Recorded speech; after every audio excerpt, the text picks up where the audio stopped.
Hello students. आज हम discuss करेंगे फोटोकेमिस्ट्री के बारे में, जिसमें हमारा मेजर फोकस रहेगा। कुछ टॉपिक्स हैं जैसे Lambert Beer law, absorbance and transmittance.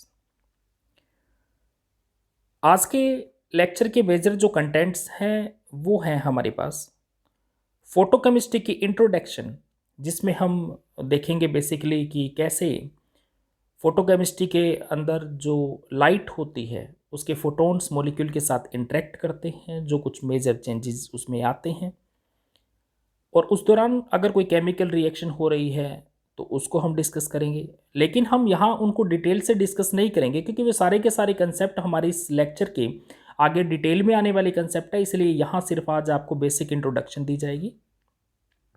Second topic हमारा रहेगा कि फोटोकेमिस्ट्री की डेली लाइफ में क्या एप्लीकेशन है।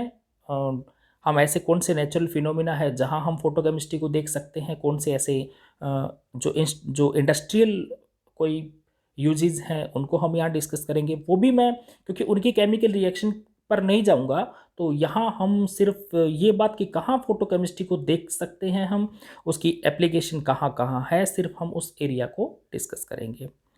नेक्स्ट हम देखेंगे कि इंटरेक्शन कैसे होती है, कैसे मॉलिक्यूल्स पर जैसे ही लाइट के फोटोन फॉल करवाए जाते हैं तो वो एक्साइट होता है, डिसोशिएट हो सकता है, या क्या होगा कि एक रेडिएशंस के जो फोटोन्स है उसकी और मैटर में क्या चेंजेस आएंगे, उसकी जो इंटरेक्शन की जो स्टडी है उसको हम यहाँ देखेंगे। और उसके बाद हम, जैसे मैंने कहा कि हमारा मेजर जो फोकस रहेगा लैम्बर्ट बियर लॉ के ऊपर एंड एब्जॉर्बेंस के ऊपर, और उसके बाद लास्ट हम ट्रांसमिटेंस के बारे में डिस्कस करेंगे। तो ये हमारे आज के लेक्चर के मेजर कंटेंट रहने वाले हैं। और आइए अब मैं स्टार्ट करता हूँ सबसे पहला टॉपिक की इंट्रोडक्शन ऑफ फोटोकेमिस्ट्री, कि क्या होता है एक्चुअल में, फोटोकेमिस्ट्री में क्या होता है, ये आज हम डिस्कस कर रहे हैं। देखिए, फोटोकेमिस्ट्री में बेसिकली हम क्या देखते हैं कि जो मैटर होता है, कोई भी सब्सटेंस आपको दिया हुआ है, जो मैटर है उस मैटर की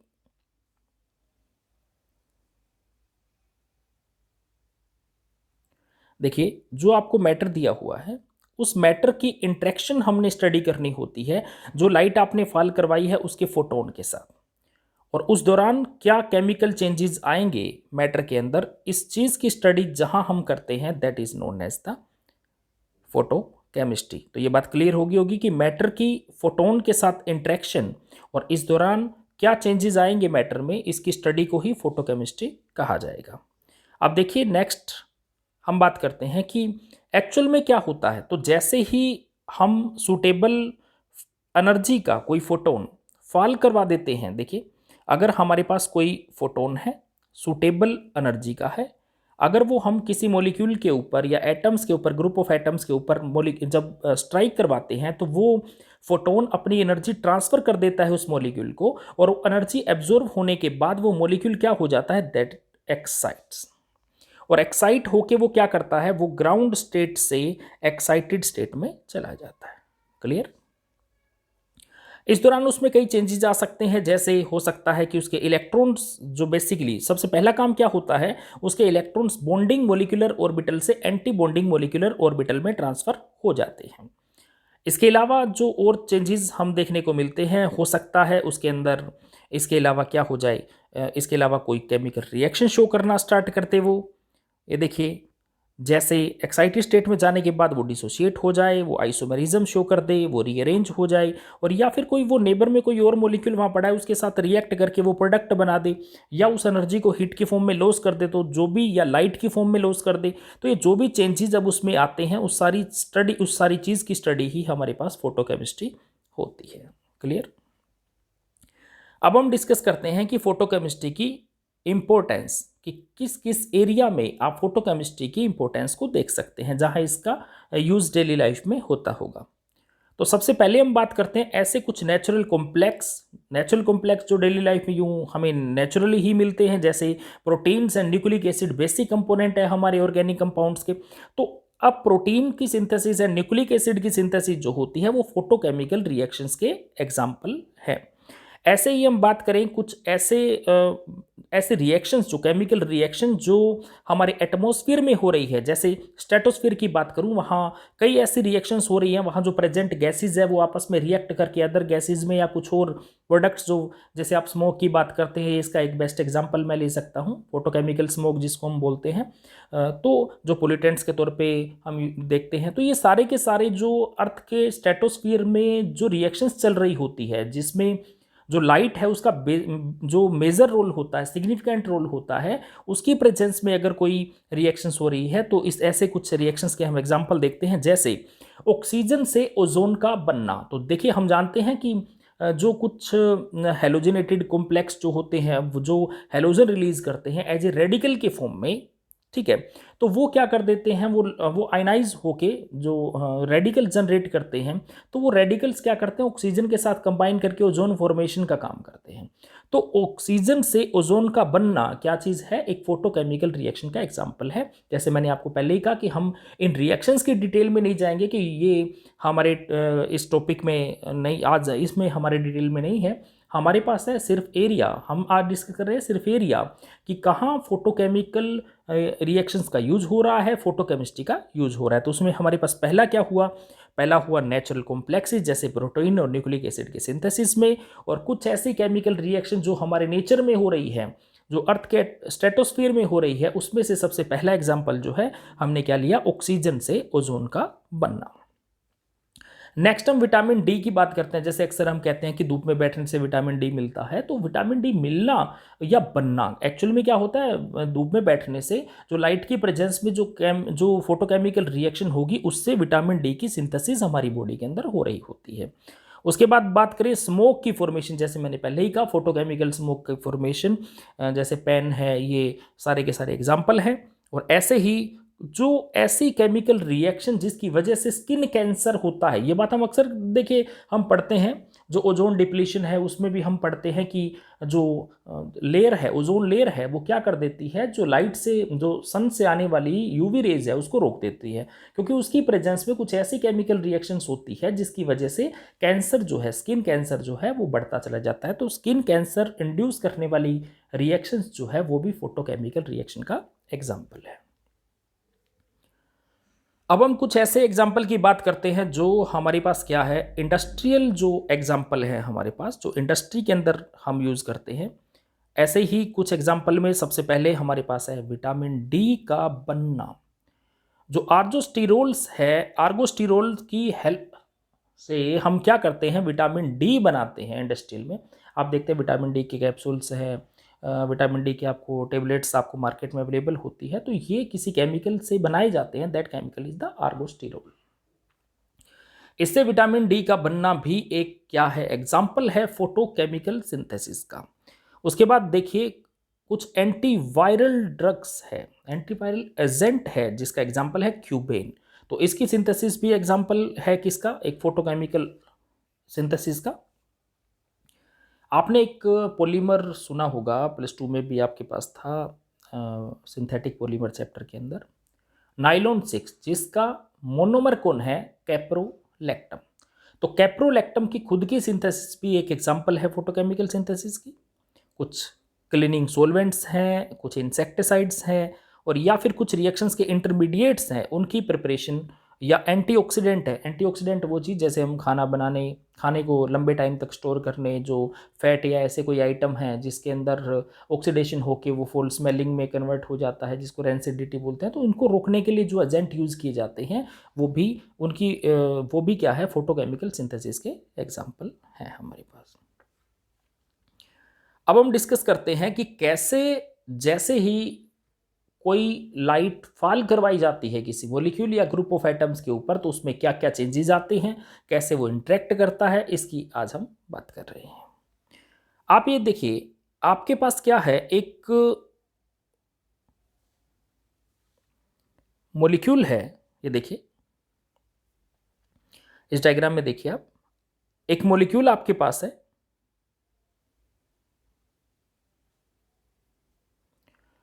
ये ग्राउंड स्टेट में है अभी फिलहाल, क्या है, ये अभी एक ग्राउंड स्टेट में है। ये वाला देखिए, ये अब ये ग्राउंड स्टेट में मॉलिक्यूल है और जैसे ही आपने सूटेबल एनर्जी का की लाइट इस पे फॉल करवाई तो सूटेबल एनर्जी की लाइट वाला फोटोन जैसे ही उस मॉलिक्यूल के ऊपर स्ट्राइक करेगा वैसे ही ये अपने ग्राउंड स्टेट से एक्साइटेड स्टेट में चला जाएगा। इसका क्या मतलब है, यहाँ देखिए। अब देखिए ये इलेक्ट्रॉन्स ये उसके बॉन्डिंग मोलिकुलर ऑर्बिटल में प्रेजेंट है, उस मॉलिक्यूल के बॉन्डिंग मोलिकुलर ऑर्बिटल में प्रेजेंट है जब तक कि वो अपने ग्राउंड स्टेट में है। और जैसे ही आपने उसे एनर्जी दी तो इस इलेक्ट्रॉन ने क्या किया, एनर्जी एब्जॉर्ब करने के बाद इसकी एनर्जी राइज हुई और एनर्जी डिफरेंस के अगर मान लीजिए इसके बॉन्डिंग, ये क्या हुआ बॉन्डिंग मोलिकुलर ऑर्बिटल और ये हुआ एंटी बॉन्डिंग मोलिकुलर ऑर्बिटल।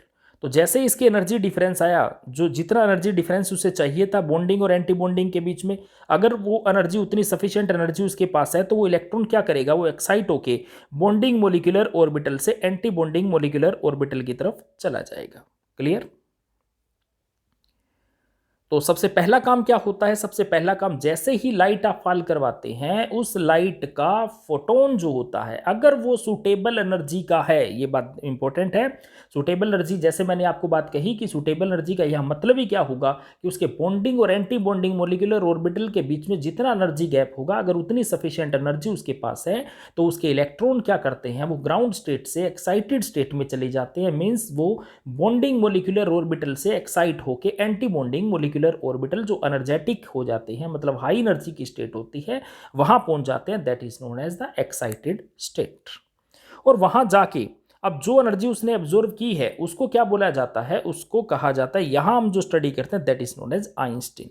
अब देखिए एक्चुअल में आइंस्टीन साइंटिस्ट का नाम है लेकिन ये टर्म दी गई है, एक जो एनर्जी एब्जॉर्ब होगी उसको, उसकी जो यूनिट है उसको हम किस, जैसे हम किलो जूल पर मोल में, या तो यहाँ हम बात करेंगे कितने आइंस्टीन उसने एब्जॉर्ब किए। इतने आइंस्टीन मतलब का हुआ कि एक आइंस्टीन एक पर्टिकुलर एनर्जी, एक पर्टिकुलर वेवलेंथ की लाइट की एक पर्टिकुलर एनर्जी क्या होती है आइंस्टीन है, जिसको आगे हम स्टार्क आइंस्टीन लॉ के अंदर हम डिटेल से पढ़ेंगे।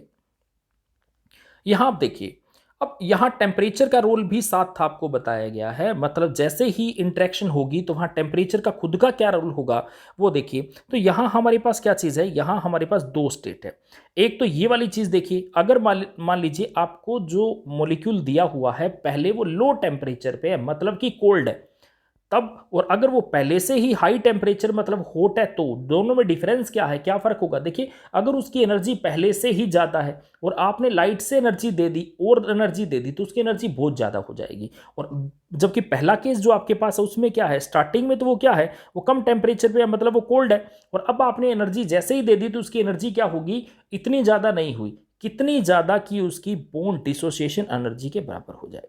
अगर तो मान लीजिए पहले से वो गर्म है तो बॉन्ड तो उसके पहले से ही वीक हो चुके हैं, और अगर आपने एनर्जी और एब्जॉर्ब करवा दी लाइट की फॉर्म में तो वो क्या होगा, इतनी हो जाएगी कि उसकी बॉन्ड डिसोसिएशन एनर्जी से ज़्यादा हो जाए और वो मॉलिक्यूल अपने एटम्स में डिसोशिएट हो जाएगा, मतलब वो डिसोसिएशन शो करना स्टार्ट कर देता है।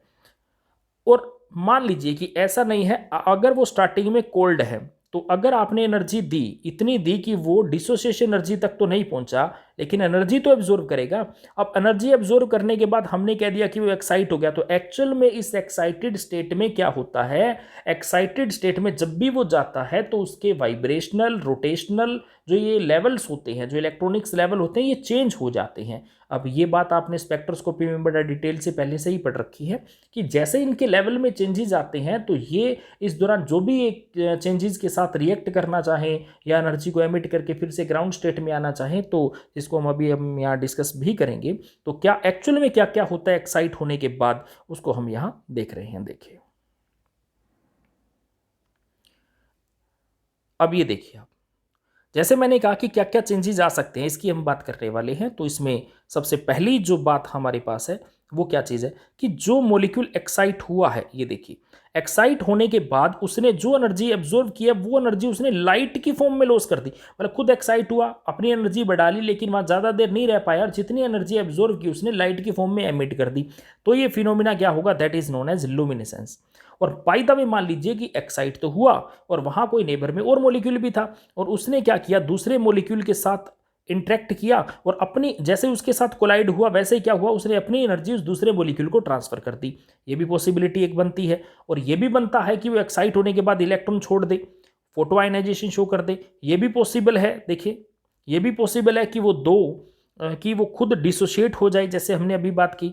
ये भी पॉसिबल है कि वो रीअरेंज होके कुछ और प्रोडक्ट बना दे, या ये भी हो सकता है कि उसके नेबर में कोई और एटम है उसके साथ, कि खुद तो वो एक्साइट हो चुका है, उसको एक्टिवेशन एनर्जी मिल चुकी है, और नेबर में जो मॉलिक्यूल है उसके साथ रिएक्ट करे, और रिएक्ट करने के बाद वो प्रोडक्ट शो कर दे। तो ये केमिकल चेंजेस आ सकते हैं, जिनको डिटेल से हम और आगे पढ़ लेंगे। नेक्स्ट हम बात करते हैं जो हमारा मेजर कंटेंट है, that is the Lambert Beer law. अब लैम्बर्ट बियर लॉ में लैम्बर्ट लॉ अलग चीज है और बियर लॉ अलग चीज है। तो देखिए दोनों में क्या क्या कहा गया। तो सबसे पहले मैं यहां डिस्कस कर रहा हूं लैम्बर्ट लॉ के बारे में। अब लैम्बर्ट लॉ के बारे में डिस्कस करने से पहले आप इस डायग्राम पे फोकस कीजिए। यहां पहले सबसे पहला आज इस टॉपिक को समझने में, इस डायग्राम को समझना ही बेसिक सबसे इंपॉर्टेंट बात, सिग्निफिकेंट रोल इसी का होगा। आज देखिए, अब मान लीजिए आपके पास कोई एक कंटेनर है और जिसके अंदर, अब ये खासकर क्यूवेट बोलते हैं हम इसको, जो लैब में एक्सपेरिमेंट हम करते हैं, तो उसमें हम जो सॉल्यूशन एब्जॉर्बेंस जिसका चेक करना होता है वो सॉल्यूशन ले लेते हैं। तो अब ये देखिए, मान लीजिए आपके पास कोई एक सॉल्यूशन है, इसमें आपने एक सॉल्यूशन ले रखा है। अब पूरे में मान लीजिए लिक्विड ऐसे भरा हुआ है, ऐसे। अब लिक्विड भरा हुआ है तो लिक्विड के मॉलिक्यूल्स भी हैं इसके अंदर, और ये वो मोनोक्रोमेटिक लाइट है जो आप इसमें से पास करवाना चाहते हैं।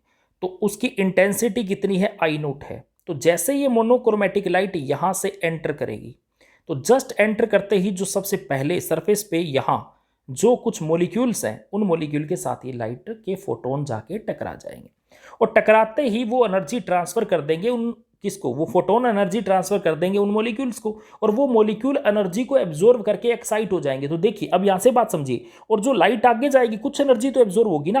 एनर्जी एब्जॉर्ब होने के बाद जो लाइट आगे जा रही है उसकी इंटेंसिटी पहले वाले से क्या है, कम है, क्योंकि कुछ एनर्जी तो क्या हो चुकी है, एब्जॉर्ब हो चुकी है। तो जैसे इंटेंसिटी कम हुई और आगे गई, और आगे गई, तो और जो नेक्स्ट लेयर ऑफ, मान लीजिए लेयर्स में, और यहां मान लेता हूं, अब यहां जो मॉलिक्यूल है वो 1 मिनट, आप दोबारा देखिए। स्टार्टिंग से तो क्या हुआ, स्टार्टिंग से तो आपने देखिए सबसे पहले आपको कहाँ मिले, सबसे पहले तो जो लाइट एंटर हुई उसको सरफेस पे यहाँ वाले मॉलिक्यूल मिल गए।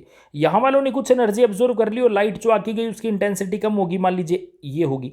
अब जो मिले वो यहाँ वाले मिले, उन्होंने भी कुछ एनर्जी एब्जॉर्ब कर ली, तो आगे गई वो और कम होगी। ऐसे चलते चलते जैसे ही लाइट सॉल्यूशन के अंदर से पास होगी, वैसे वैसे आगे जाते जाते उसकी इंटेंसिटी कम होती चली जाएगी। इसका मतलब जैसे ही जितनी ज़्यादा थिकनेस होगी, रास्ते में उतने ज़्यादा मॉलिक्यूल उसको मिलेंगे, और उतने ही ज़्यादा एनर्जी को एब्जॉर्ब करेंगे, उतने ही थिकनेस के साथ साथ उसका जो डिक्रीज होने का रेट है वो बढ़ता चला जाएगा। इंटेंसिटी डिक्रीज लगातार होती चली जाएगी, और कुछ लाइट जो होगी आगे ट्रांसमिट हो जाएगी।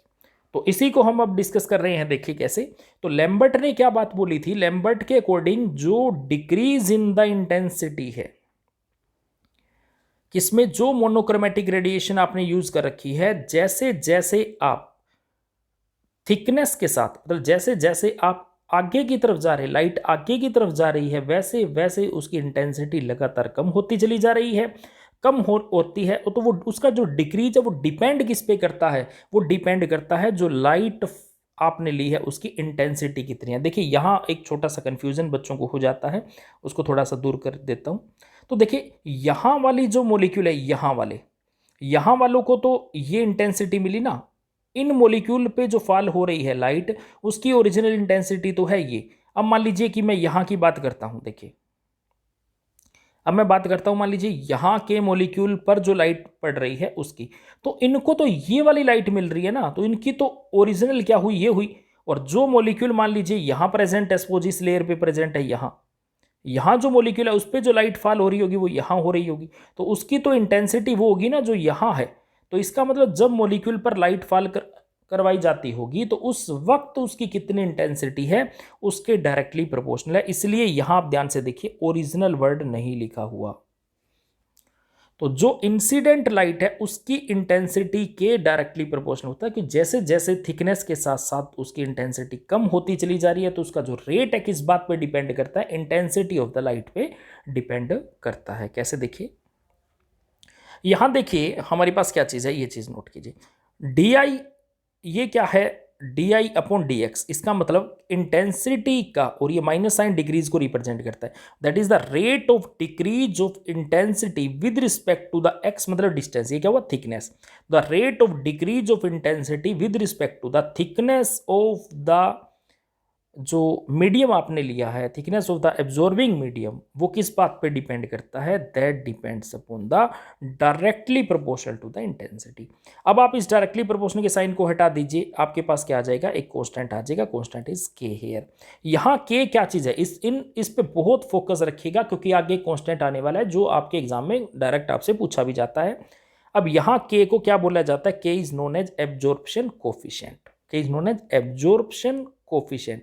और नेगेटिव साइन जैसे मैं पहले ही बता चुका हूं किसके लिए है, यहां जो इंटेंसिटी का जो डिक्रीज है उसके लिए, रिडक्शन के लिए, घटने के लिए क्या किया गया है, माइनस साइन का यूज किया गया है। ओके, तो ये हुआ हमारे पास लैम्बर्ट लॉ, जिसको मैं एक बार फास्टली बता देता हूं कि जैसे जैसे लाइट सॉल्यूशन में से पास होती है, वैसे आगे की तरफ ट्रेवल करती है, वैसे वैसे उसकी इंटेंसिटी लगातार कम होती चली जाती है, और इंटेंसिटी के कम होने का जो रेट है with respect to the thickness is directly proportional to the intensity of the light. Okay, तो ये हमारे पास क्या था, लैम्बर्ट लॉ था। अब देखिए उसके बाद बियर लॉ जो है उसमें क्या कहा गया उसको देखिए। अब यहां बियर ने क्या किया, ठीक है, लैम्बर्ट ने बात बोल दी कि इंटेंसिटी पे डिपेंड करता है, ये बात तो उन्होंने पहले क्लियर ही कर दी। अब बियर क्या कहना चाहते हैं, वो कंसंट्रेशन का इफेक्ट देखना चाहते हैं। देखिए यहां डायग्राम में आपके पास दो क्या है, सॉल्यूशन लिए हुए हैं। एक सॉल्यूशन है लो कंसंट्रेशन मतलब डाइल्यूट, और एक है हाई कंसंट्रेशन मतलब कंसंट्रेटेड सॉल्यूशन। अब दोनों में डिफरेंस देखिए, जो कंसंट्रेटेड सॉल्यूशन होगा उसमें number of particles, number of molecule solution के बहुत ज्यादा होंगे।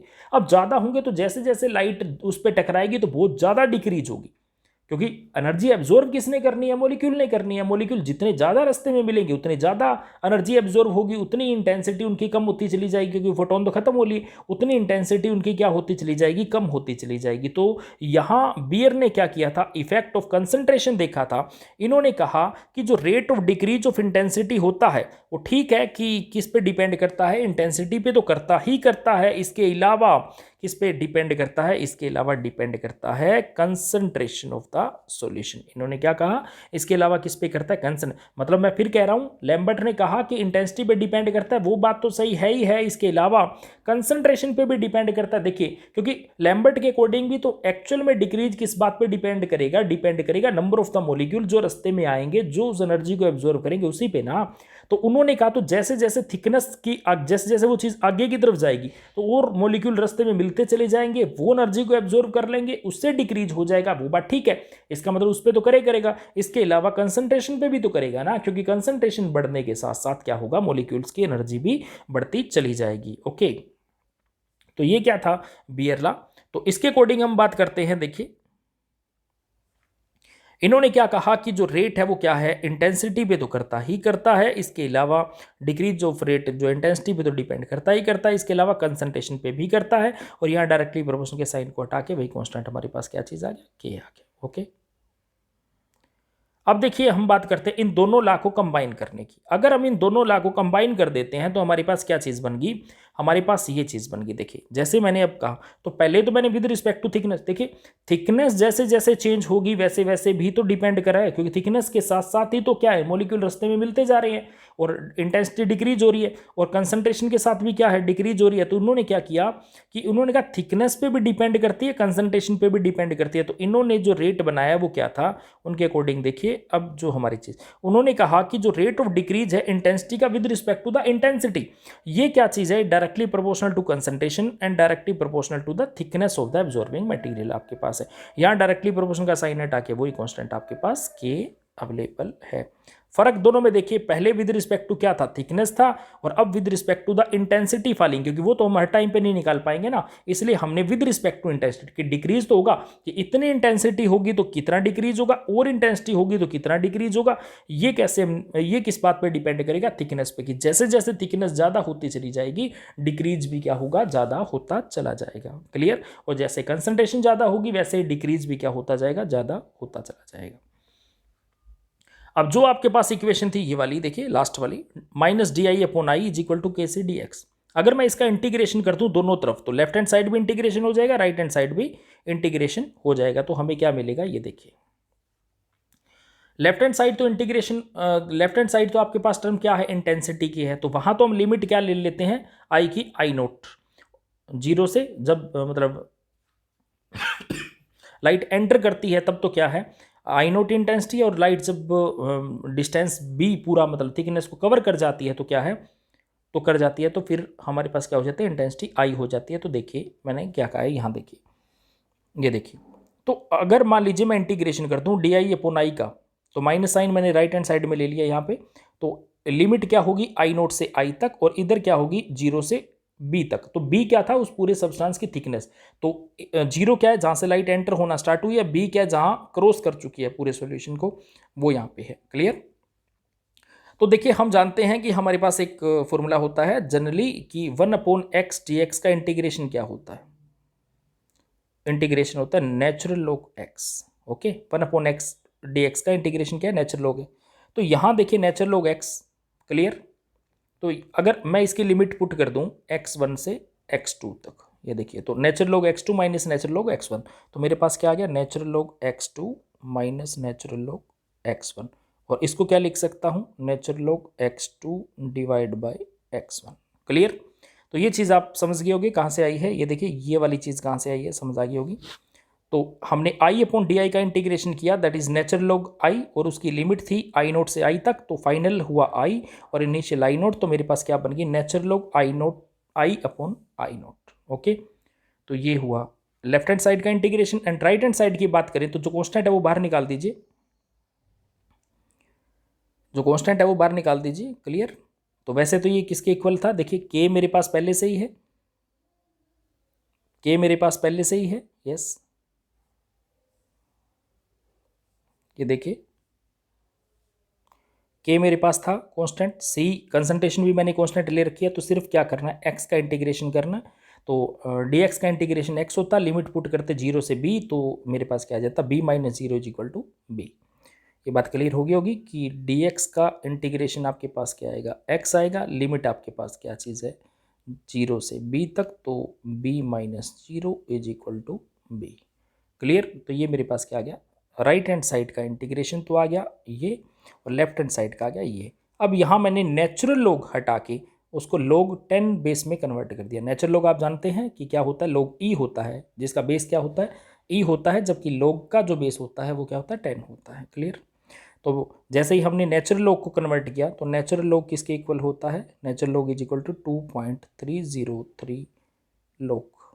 अगर कई बार ना ये नेचुरल लॉग ना log e भी लिखा होता है, एक ही बात है, जिसका बेस क्या हो e, तो ये क्या हुआ 2.303, फिर आप यहाँ log नहीं लिखोगे, फिर आप लिखोगे log नीचे 10 लिख दीजिएगा।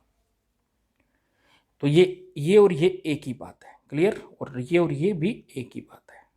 ये बात समझ आ गई। तो देखिए, तो हमने यहाँ क्या कर दिया, यहाँ हमने नेचुरल लॉग को log में कन्वर्ट कर दिया, और ये राइट हैंड साइड का इंटीग्रेशन हमारे पास पहले से ही प्रेजेंट है। अब यहाँ देखिए मैंने क्या किया, यहाँ जो नेचुरल लॉग है वो हटा दिया, तो राइट हैंड साइड किस में कन्वर्ट होगी, एक्सपोनेंशियल की पावर में चली गई, तो ये बच गया मेरे पास आई अपॉन आई नोट। देखिए ये वाला, तो मैंने नेचुरल लॉग हटा दिया, तो नेचुरल लॉग हटाते ही राइट हैंड साइड क्या हुआ, ई की पावर में कन्वर्ट हो गई। ये देखिए। क्लियर। अब देखिए, अब ये जो नीचे आई नोट था, ये मैंने क्या किया, राइट हैंड साइड में ले गया, तो I become I note exponential की पावर माइनस के सी बी। क्लियर है।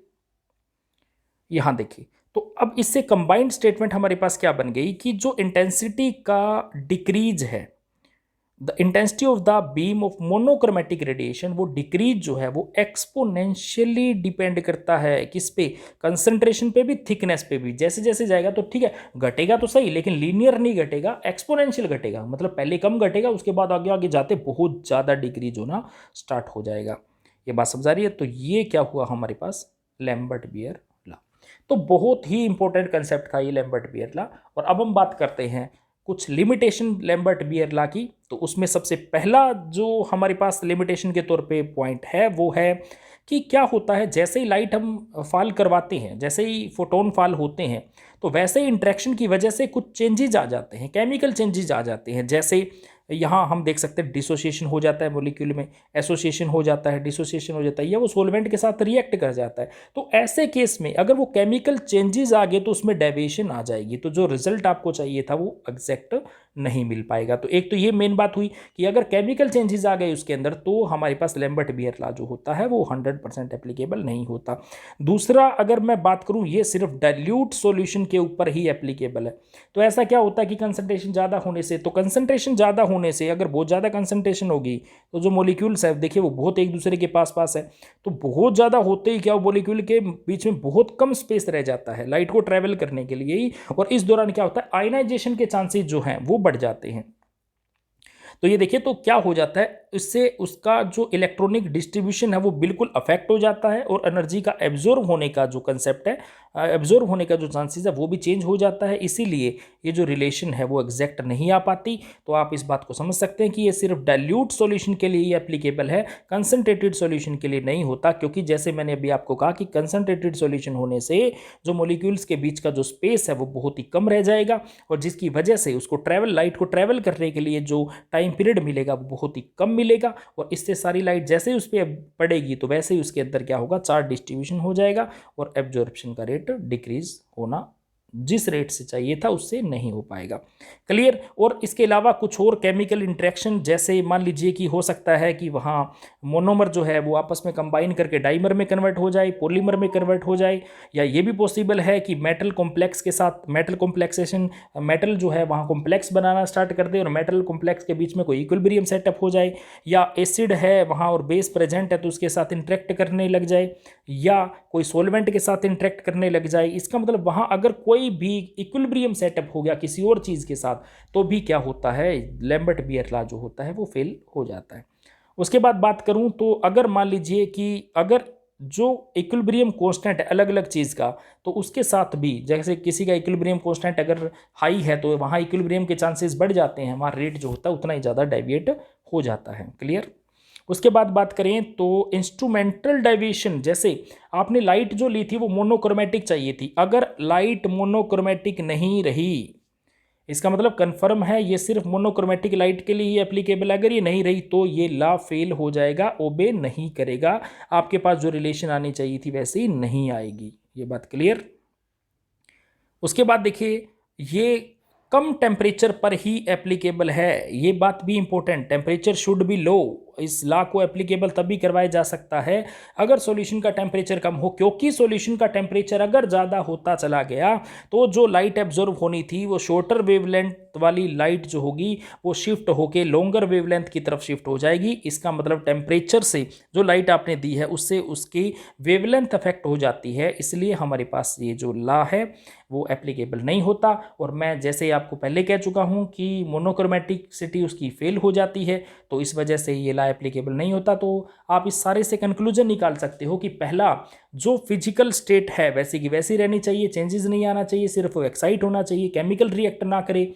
उसके बाद बात करूँ सॉल्यूशन डाइल्यूट रहना चाहिए, टेम्परेचर कम होना चाहिए, कोई इक्विलिब्रियम सेटअप ना हो जाए, लाइट मोनोक्रोमेटिक होनी चाहिए, ये कुछ इसकी लिमिटेशन रही। अगर ऐसा नहीं होता तो इसके साथ ही लैम्बर्ट लॉ फेल हो जाता है। अब जैसे दो कंसेप्ट की बात करते हैं, एक absorbance and second is transmittance. उसमें सबसे पहले हम बात कर रहे हैं एब्जॉर्बेंस क्या चीज़ है। अब देखिए आपके पास जो लैम्बर्ट बियर लॉ में फाइनल रिजल्ट आया था, फाइनल रिजल्ट के अंदर आप जो टर्म आपके पास थी log I upon I note, इसके साथ तो 2.303 भी था, मेरे पास एग्जैक्ट इक्वेशन थी 2.303 log I upon I naught is equal to minus KBC। अब आप देखिए इसमें इस वाली टर्म को, ये वाली टर्म, इसको तो अगर मैं A कह दूं तो ये वाली जो 2.303 है ये इस साइड चला गया, वो K के डिवाइड में आ जाएगा देखिए, और आप इस K अपॉन 2.303 को क्या पुट कर दीजिए, एप्सिलॉन। तो देखिए log I upon I note को तो A पुट कर दीजिए और K अपॉन 2.303 को एप्सिलॉन पुट कर दीजिए, तो हमारे पास क्या चीज़ आई, इस बात को देखिए। तो हमारे पास आया A किसके इक्वल हुआ, A हुआ हमारे पास एप्सिलॉन के अपॉन 2.303 तो क्या हुआ, और साथ में माइनस भी, सॉरी ये लीजिए, ये तो क्या हुआ, ये तो हमारे पास हुआ एप्सिलॉन और ये हुआ बी और सी पहले ही था। तो ये चीज़ हमारे पास एब्जॉर्बेंस होती है। यहाँ बहुत इंपॉर्टेंट चीज़, एप्सिलॉन क्या चीज़ है, एप्सिलॉन यहाँ एक्सटिंक्शन कोफिशिएंट, एग्जाम में क्वेश्चन आ जाएगा ये एक्सटिंक्शन कोफिशिएंट। अगर ये 1 मोलर है, इसकी डेफिनेशन अगर आपको बनानी है, 1 मोलर कंसंट्रेशन ले लीजिए, थिकनेस 1 डेसीमीटर क्यूब या 1 सेंटीमीटर क्यूब ले लीजिए, तो देखिए अगर जो लाइट पास करवा रही है उसका एब्जॉर्बेंस जो है वही क्या है, 1 मोलर सब्सटेंस आपने ले लिया तो वो मोलर एक्सटिंक्शन कोफिशिएंट हो जाएगा। यहाँ क्वेश्चन एग्जाम में पूछा जाता है, डेफिनेशन आ जाएगी आपके पास। जैसे मैंने यहाँ कहा कि कंसंट्रेशन आपने क्या ले रखी है, मोल पर डेसीमीटर क्यूब ले रखी है, तो जो पाथ लेंथ है वो बी है, अगर यहाँ वो सेंटीमीटर में ले रखी है तो एप्सिलॉन की यूनिट आपके पास क्या आ जाएगी, डेसीमीटर क्यूब पर मोल पर सेंटीमीटर। ये था एब्जॉर्बेंस, मोस्ट इंपॉर्टेंट कंसेप्ट। इसके साथ हमारे पास है transmittance.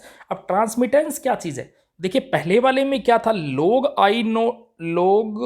I upon I note था, अब मेरे पास सिर्फ I अपॉन आई नोट है।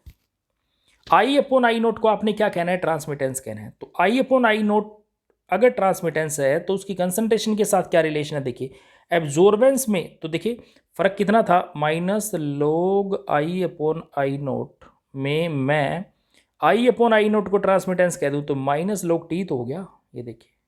तो यही मेरे पास क्या है, एब्जॉर्बेंस में और ट्रांसमिटेंस में क्या रिलेशन है, ये आपके सामने है, इस पर भी न्यूमेरिकल आ जाता है। और नेक्स्ट आप देख सकते हैं ट्रांसमिटेंस, अगर यहां से ट्रांसमिटेंस निकालना चाहूं, ये देखिए तो पहले तो ये माइनस साइन इधर आ गया, दैट बिकम माइनस ए, फिर log हटाया तो ये 10 की पावर में कन्वर्ट हुआ तो 10 टू पावर माइनस ए, और ए की वैल्यू मेरे पास क्या है, एप्सिलॉन बी सी, क्लियर। तो ये वैल्यू पुट कर दी, दैट इज द ट्रांसमिटेंस का फॉर्मूला मेरे पास कंसंट्रेशन की टर्म में आ गया। अब कई बार लिखा होगा परसेंटेज ट्रांसमिटेंस, जो ट्रांसमिटेंस इनटू 100 कर दीजिए, that become the percentage transmittance. ये कंसेप्ट आपका न्यूमेरिकल में पूछा जाएगा। तो ये चीजें हमारे पास क्या थी, ट्रांसमिटेंस एंड एब्जॉर्बेंस, इसको मैंने डिटेल से बता दिया। और अब जो मैं बात कर रहा हूं वो देखिए, ये ग्राफ बहुत बार पूछा गया, इसी चीज को मैं यहां थोड़ा सा समझाने की कोशिश करता हूं, ध्यान से देखिए। पहले एब्जॉर्बेंस की बात करता हूं, जो लाइट आपने फॉल करवाई सॉल्यूशन पर, अगर सॉल्यूशन की कंसंट्रेशन ज्यादा है तो नंबर ऑफ मॉलिक्यूल भी क्या होंगे, रास्ते में ज्यादा मिलेंगे।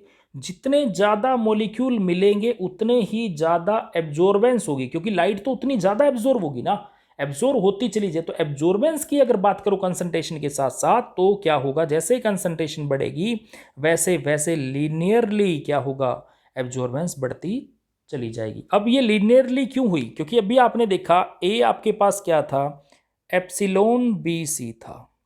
अगर मैं थिकनेस कांस्टेंट कर दूं, मैं एप्सिलॉन खुद एक कांस्टेंट था, तो ये दोनों कांस्टेंट हटा दूं तो ए डायरेक्टली प्रोपोर्शनल टू कंसंट्रेशन। ये देखिए, तो लीनियर रिलेशन आपके पास आएगी जो 0 से पास होगी, दैट बिकम द, ये क्या चीज है, कंसंट्रेशन और एब्जॉर्बेंस का ग्राफ मेरे पास है। ये बात क्लियर। और अब मैं बात करता हूं ट्रांसमिटेंस की,